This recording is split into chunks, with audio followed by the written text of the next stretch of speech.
Est-ce que c'est rentable de faire grève? Eh bien, apparemment, oui. C'est ce que dit une étude du ministère du Travail qui porte sur l'année 2021. Parmi les entreprises qui déclarent au moins une grève en 2021, il y en a 79% qui ont mis en place des accords qui sont favorables aux salariés.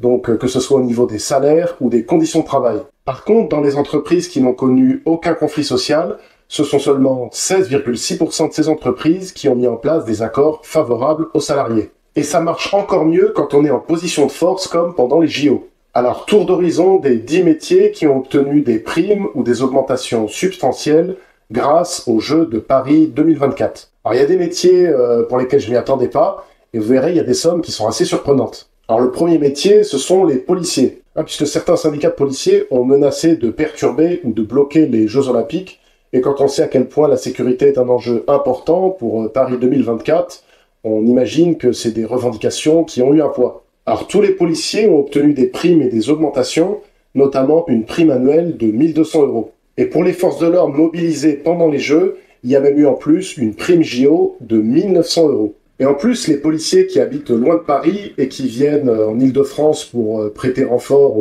à la sécurité des Jeux toucheront en plus une prime de 50 € par jour. Alors la deuxième personne qui a vu son salaire augmenter, c'est Tony Estanguet. Vous savez, c'est l'ancien champion olympique de canoë qui est président du comité d'organisation des Jeux Olympiques.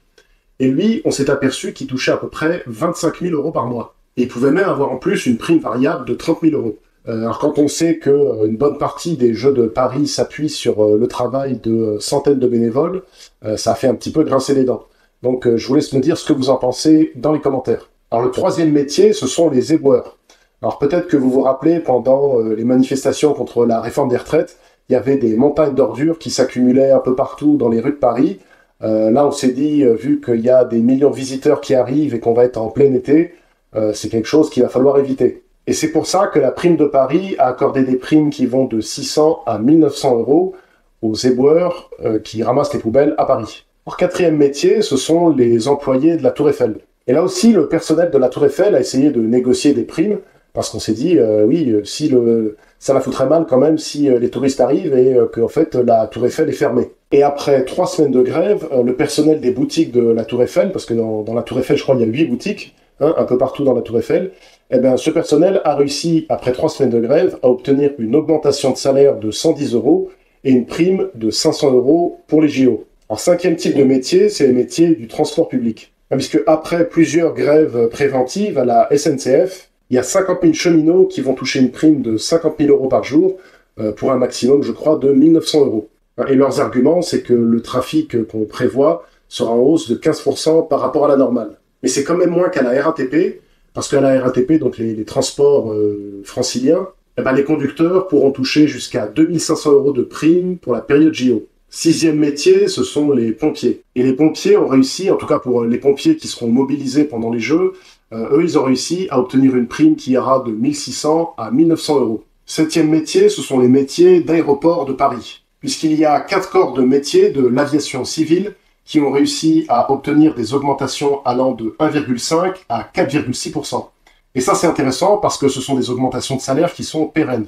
C'est beaucoup plus intéressant qu'une prime périodique. Et il y a aussi eu des augmentations des primes, notamment pour les aiguilleurs du ciel, puisque les aiguilleurs du ciel, en gros, sont vraiment essentiels dans les aéroports.